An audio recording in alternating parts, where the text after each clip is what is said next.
Okay, I've come to a decision on what I'm going to do here.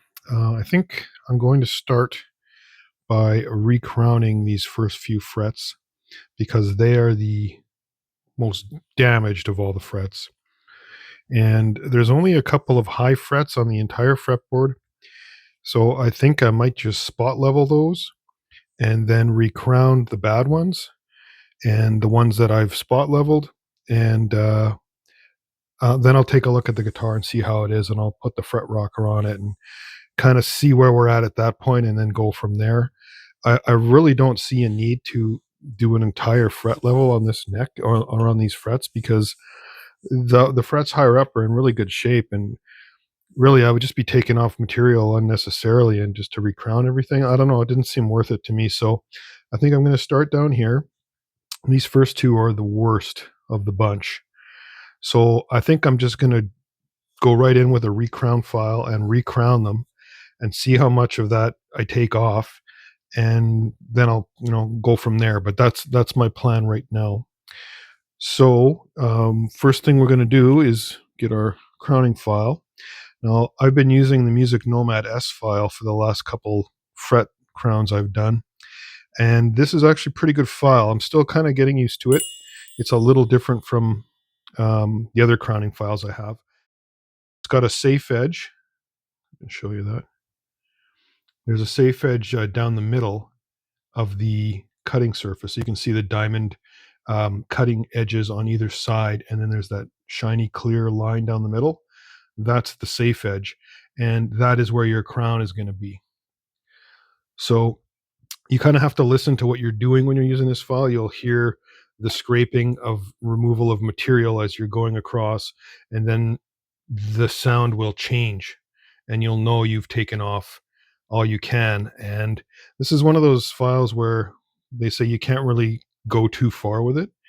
Um, I guess we'll see about that. But I mean, I get the logic behind it, right? You can only go so far with these safe edges on here, but we'll give it, like, it's been working really well. I'm quite happy with it, but I'm going to see how these ones turn out, and then we'll go from there. So let me zoom you in a little bit here.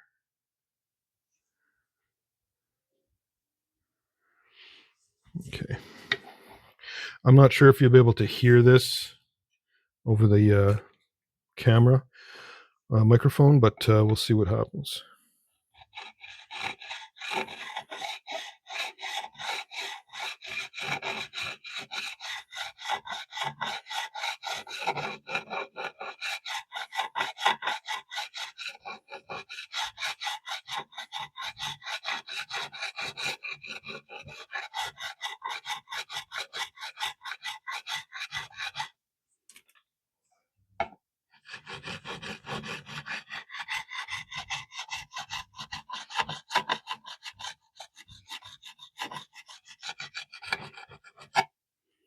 I think that's it there.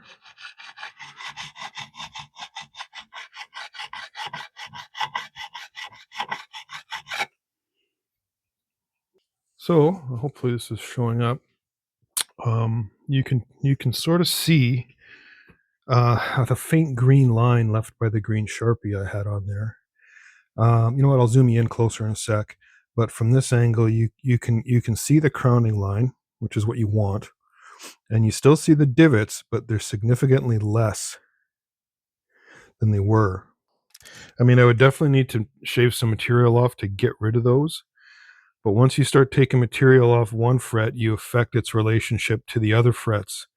Like, it's one thing to do the whole neck, all the frets on the neck, when you know there's enough issues to warrant it. In this case, I honestly don't think there is, in my opinion. I mean, I'm no expert.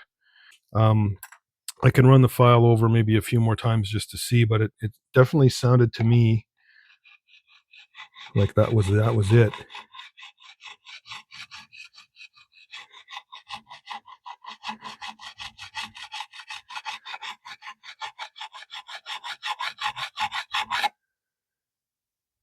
Yeah, that's as far as we're going to go there. So you can see the little divots are still there, but they're quite a bit less than they were. And if you compare them to the one I haven't done, like, it looked more like this one. The green Sharpie is kind of hiding it a bit, but you can see how big those dents are if you look as the light reflects off them. right? So these were like that. These were worse, but they're much, much better now. Yeah, I can still feel them. I mean, I can see them. I can feel them. Let me do this one, and I will see where we land after that.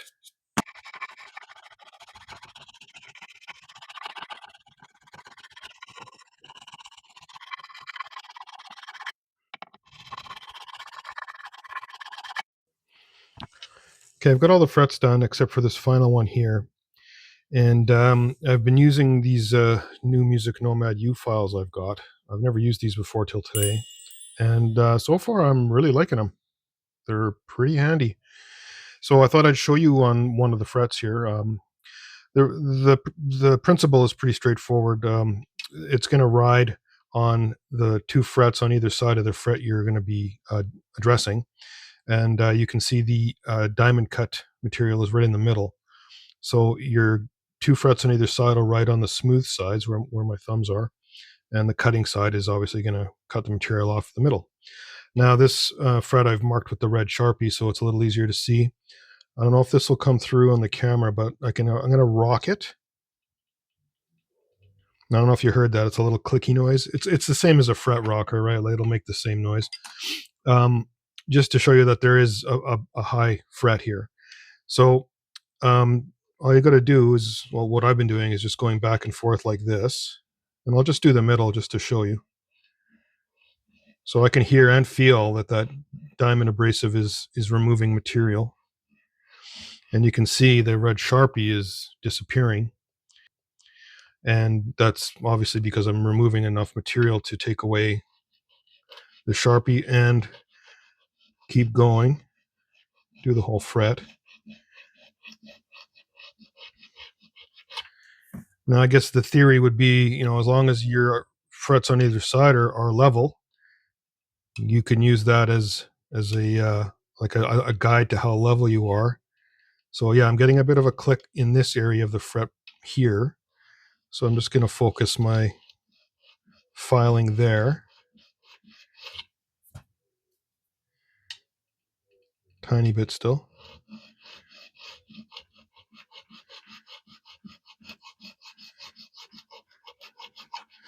Okay, I kind of feel a difference there in that last few passes. I think we're good. Oh, look at that. No clicks.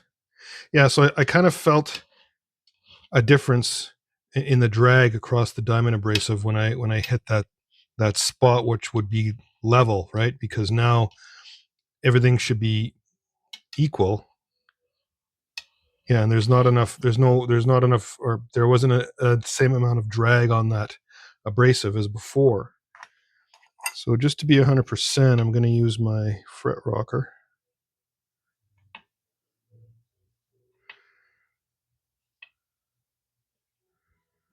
A little bit up top here.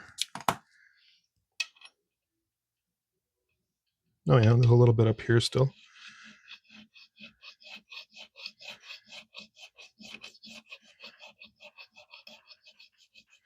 Okay, there's that feeling again. I think that should do it.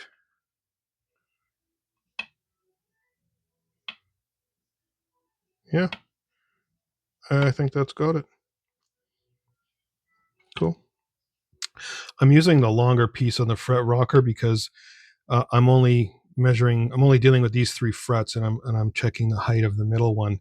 Normally, you'd have to use the small piece of the fret rocker, but because we have all this extra off the end of the neck here, we don't have to worry about that, because that wouldn't work here, right? Because now you're covering more than three frets. But I find it a little easier to use the longer side at the end of the fretboard than this smaller side. That's why I'm using that one. Oh, I think we're good there. If it was a full fret level, yeah, well, you could go with your fret leveling beam and do the whole guitar, get everything nice and level. But again, like, I would be taking off quite a lot of material in this area to accommodate what was happening up here with all the wear. And I was able to remove the wear with my filing, and my fret rocker is telling me we are still good. So I think this was probably the best way to go as far as time. And like, why remove material if you don't have to? But give me your opinions in the comments. I'm curious as to what you would do in this scenario if this was your guitar neck. So next up, I'm going to recrown these, and then we'll move on to the polishing stage. So I'll probably stop the recording there. I've already shown you the crowning files. No point in repeating all that. And then we'll get to the polishing, and I'll show you a couple frets with the polishing kit I'm going to use. And then we'll move on from there. Okay, I've got all the frets recrowned now, and I recrowned them all. And I mentioned earlier that some of these frets, like I could still see the crown line, like on the original fret that I had not touched. I decided to recrown them anyway, and I think I was right in my thinking, because when I was using the S file for the recrowning, like I had mentioned earlier in the video, you kind of have to go by feel and hear what's happening with this type of a file. And as soon as I started filing those particular frets, it was just a couple of passes, and I could already tell that the crown was done, which tells me I was kind of right in my thinking that those frets really didn't need a lot of attention. So I think I was right in not having to worry about releveling the entire fretboard. I guess we'll see once we get the strings and stuff on, but I just thought I'd show you that we're done with the crowning now. So it was a combination of the S file. I used the MusicNomad U files as well for some of the spot leveling sections. I also used this Baroque file here, which has got this flat edge here, which I use for like going over the whole fret. And then my fret rocker here to check for high spots. So I'll put links to all this stuff in the description if you're interested in picking up any of these particular files. And next up, I think I'm going to do the fret dressing on the sides. Just give them a quick pass with the fret dressing file, and then we'll move on to the polishing of the frets. Okay, I've done all the fret ends now. The dressing is done. What I did off camera was I took my fret erasers, these guys, and I ran them down the sides of the fretboard just to smooth off all that filing that I had done on both sides of the neck. Now these fret erasers, there's 5 of them I have. They start at 180 grit, then up to 400, 1000, 1500, and 2000. I only used the first 3, which were the 180, 400, and 1000 on both sides, because my plan was to finish the fret polishing using MusicNomad kit, and I've shown this kit before. It's the one that's got this little tool and these sandpaper loops that they just slip on over top. And this kit comes with the 4 grades of sandpaper, and they're labeled 1 to 4. So 1 being the lowest grit, which is 1000. 3600 is the next one, 6000, and then 12,000 is the final one. Which is you're really not doing much sanding once you get up into those higher grits. You're really just polishing, removing very little material. So I started with the 1000. I did the first 12 frets here. You can kind of see a little bit of a difference. They're definitely shinier than these other ones. That will change, obviously, the higher up in grit we go, the more shiny they're going to get. I just thought I'd give you a little kind of an update part of the video to see where we're at this point. Another thing you may have noticed as I'm doing all this fret work is I did not mask off the fretboard. A lot of times you'll see guys put on masking tape across the frets here on the wood just to protect everything. If I was doing a full fret level, I probably would have done that. But because I just really had a little spot leveling to do and some recrowning, and that MusicNomad S file has those nice safe edges, so even if I slipped off, I'm not going to damage the fretboard. I mean, you still could, right? Like, it's not 100%. You have to be careful. But I felt I've done this enough times. I felt pretty confident that I could do that without masking the fretboard. And once I'm done the polishing, I'm going to have to give this a good cleaning anyway. So that's where we're at now. So I'm going to carry on with the 1000 grit all the way up. And when I'm done all the polishing, I'll just come back and show you how it looks. Okay, I've got all the polishing done now. Came out really nice. See if I can give you a good shot of that. Light reflecting off. So yeah, so that was using the MusicNomad kit. And all I did was just take a damp rag and just to clean off the fretboard a little bit, because you get those little shavings kind of go everywhere. So that's all I did. I haven't actually cleaned the fretboard yet. I'll do that probably tomorrow. I'll probably wrap it up for today there. Just wanted to show you what the frets look like. They came out really nice. And there's another guy on YouTube I watch sometimes called Philip McKnight, and he has this little test he uses with a nylon sock to check if your fret ends are sharp. So let's see if I pass the sock test. All right. Pretty good. Nothing there. Try this side. Yeah, nice. I think we're good, guys. Anyway, you don't have to do that. I just thought it'd be fun to try that. Anyway, so I guess as far as the fretwork goes, when you're doing this kind of stuff, especially if you're new or just kind of getting into it, you want to feel the frets when you run your fingers down like this, right? Like, you don't want them to be sharp. That's the whole point of all this work. You want to get those edges off. You want to make them smooth. And, you know, obviously level and crown the frets if required. The polishing is just an added step that really makes it look nice, and it makes really nice bending. Like when you get your guitar back after it's had a nice fret polishing, it's like butter. It's really sweet. So that's what you're looking for, is you want to be able to feel it, right? But you don't want it to be cutting your fingers up, or they don't want to feel sharp. So when you're really playing fast, if you're like a speed player and you're moving up and down the neck a lot, like you want to feel the frets, but you don't want them to be, you know, cutting you or feeling uncomfortable. That's kind of what you're aiming for here. And if you're really not sure, use the sock. He's right about that. I mean, you know, if you drag your sock, nylon sock down the side and it's got a bunch of tears and snags in the nylon, well, you've got some issues to deal with there, to address, right? But anyway, that's where we're at now. So when I come back, we'll do the fretboard, clean it up, and then we'll move on from there. Before I clean the fingerboard off, I wanted to address the marks in the back of the neck here.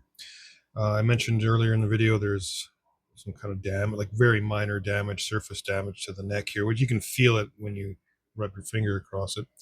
So if you look in the light, you can see it sort of starts here and it carries up over here. Now, I did a little test spot here before I started recording, just with some 400 grit, and I lightly sanded here, and I was able to remove some of that damage that's been done without removing too much of the finish. Now, there is a slight finish on this neck and on the fretboard as well. It's not a completely sealed finish. It's some kind of satin finish, but I'm not 100% sure what it is. But when I was sanding, you were getting that white residue, so it might be some kind of thin poly. I'm really not sure. Just to show you, that was a little piece of sandpaper I used in this area here. You can sort of see that white dust that came off. So my plan is to do the same over here with the 400 grit, and just to get it fairly level and smooth with the rest of the damaged sections. The rest of the neck seems okay. There is a slight little spot up here I can feel with my finger, but it's pretty minor. So I'm going to hit this area with the 400 to blend it into this area here. And then when that's done, I might probably just give the whole neck just a very light pass with the 400. And then I'll maybe move up to 600 or 800 just to give everything a more uniform feel and to help smooth that transition from these 400 grit sanded areas to the rest of the neck. Because this does have a nice finish on it, so I don't want to remove too much. I just want to make it nice and smooth. I prefer a more satiny, like a matte finish kind of a neck. This has that satiny kind of a feel to it. I can feel it starting to get a bit glossy. This is a used neck, so there is some wear on it. So now's a good time to just address that. Let's just get it done while we have it off the body. So what I'll do is I'll just reposition the camera and I'll just record the whole process and probably just speed it up in the edit because it's just going to be me sanding, and I'll just let you know what grits of sandpaper I used and where I stopped and how everything looks at the end. So let's get started.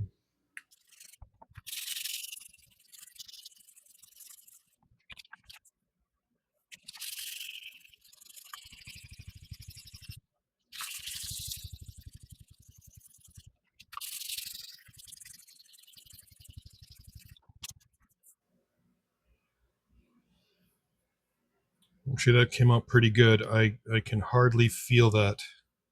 There's really just one little spot I can feel with my finger. I still need to hit this little section up here that I can feel, but that actually feels pretty good to me. I don't want to take off too much.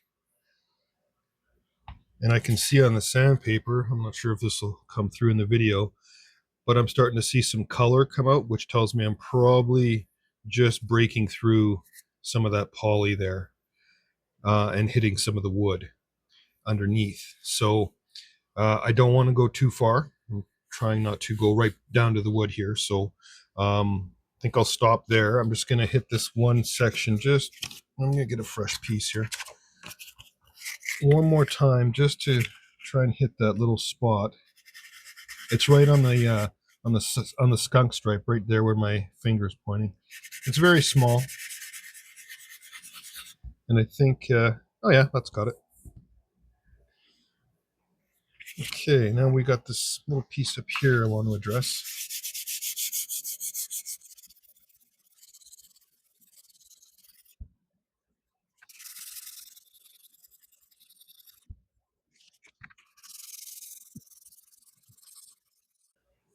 And I think that's got it now.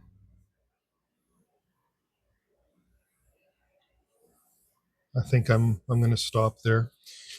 So I'm just going to take a damp paper towel just to remove some of this residue off of here.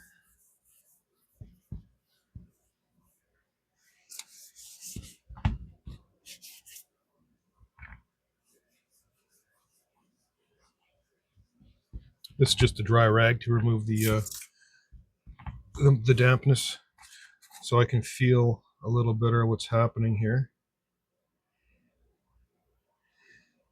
Yeah, there's just a couple small sections right here, a tiny bit here. So I'm just gonna hit that area one more time. I think I'll just quickly run over the entire neck with a piece of 400, and you can wet sand this if you'd rather not do it dry sanding like I'm doing. It'll be a little less messy because of the wet sanding. You'll go through a little less paper too because the dry sanding will clog up the paper more. As you can see here, it doesn't take much to clog that stuff up. But since this is a small area and I'm not really doing a whole lot of sanding here, it's easier for me to do it dry, and I like to kind of see what I'm doing as I progress, and I find the dry sanding is a little easier to do that. So I'm just going to hit the entire neck here, mostly focusing on the areas that I haven't touched yet.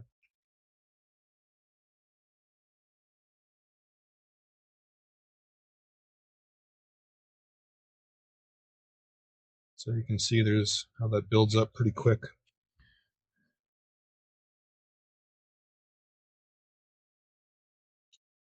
And easiest way to see the areas you haven't done, I find, is to just hold it under the light. You'll see I'm kind of twisting the neck as I'm going along, and I can see the shinier, glossier spots. And those are the areas that you haven't hit with the sandpaper yet. Now it's a little harder to see when you wet sand. You can wet sand and then you can dry the area, and then you'll get a better idea. But I find when you dry sand like this, it's immediate. You can see exactly where you've missed.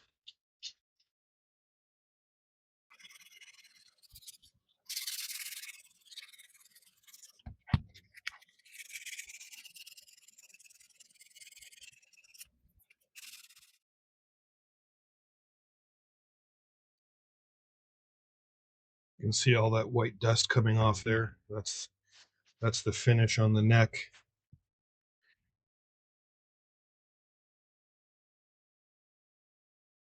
I'm assuming it's some kind of poly, but I'm not a real expert in that kind of stuff, so I don't really know for sure.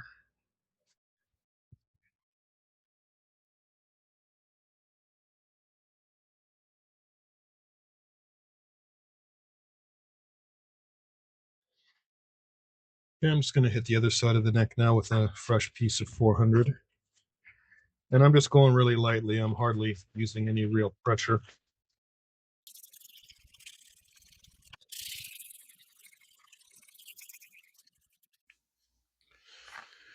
Okay, I finished sanding the neck. I ran into a bit of a snag when I was sanding.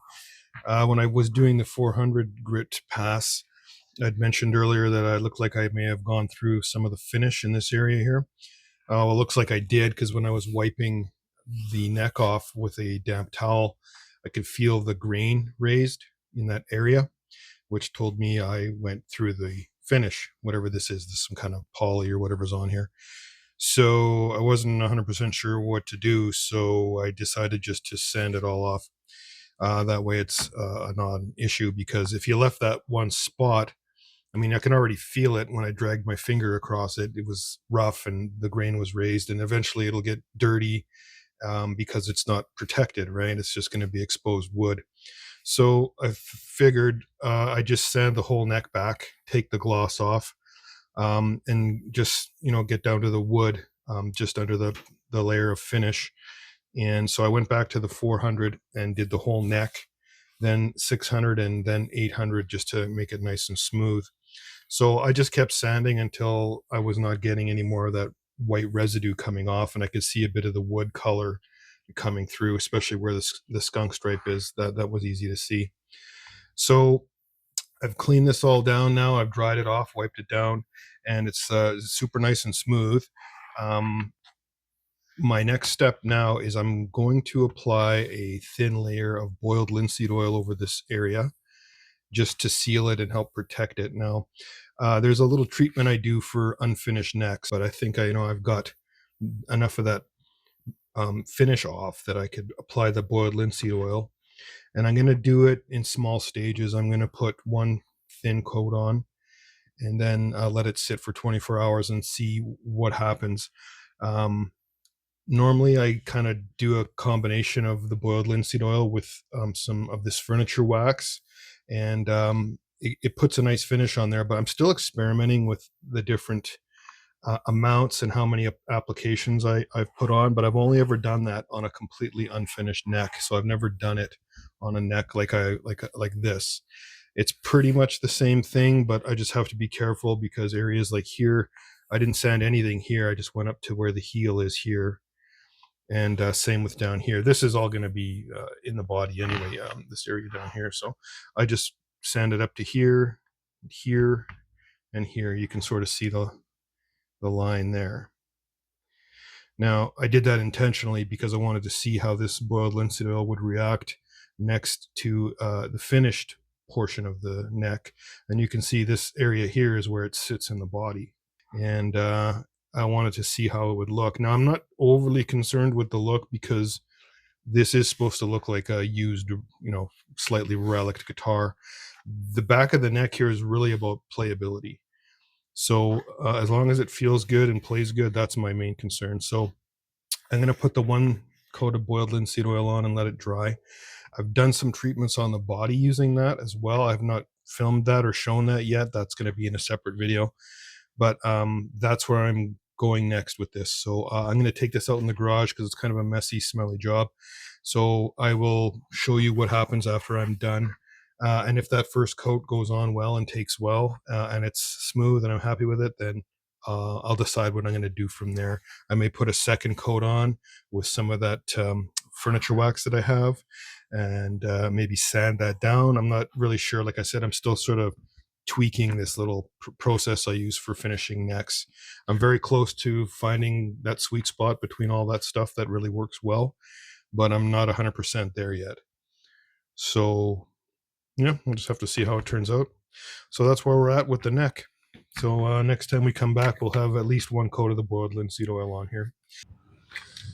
Okay, I finished oiling the neck. What I ended up doing was I ended up putting 2 coats on. The process I did was I just applied it with a rag and let it sit for about 30 minutes and then wiped off the excess and then let it sit for 24 hours. And when I came back the following day, it was really nice and smooth. I was really happy with it. But I thought I'd give it a second coat since I had everything apart and all the components are off it.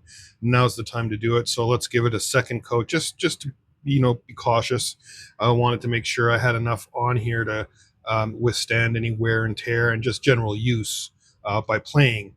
I'm not 100% sure how this is going to react over time with playing.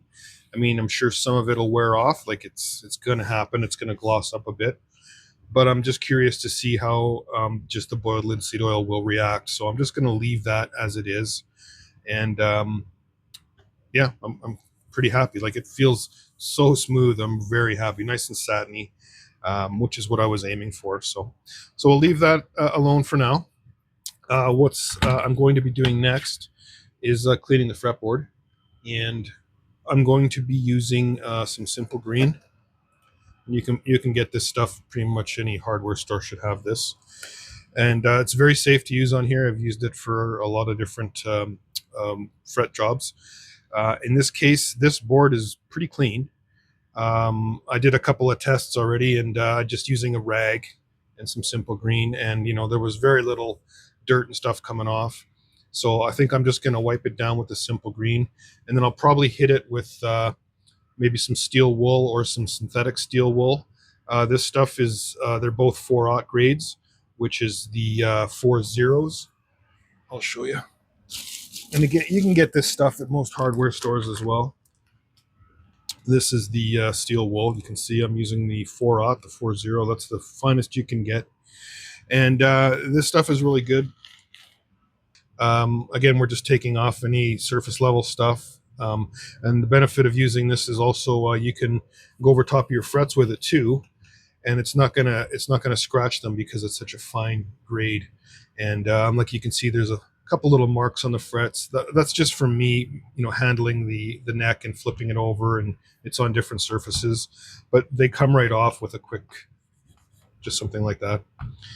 So that's another benefit to this stuff. It does make a bit of a mess, though, if you're going to use the steel wool. The synthetic stuff doesn't leave any kind of particles left behind, so it's another benefit to the synthetic stuff.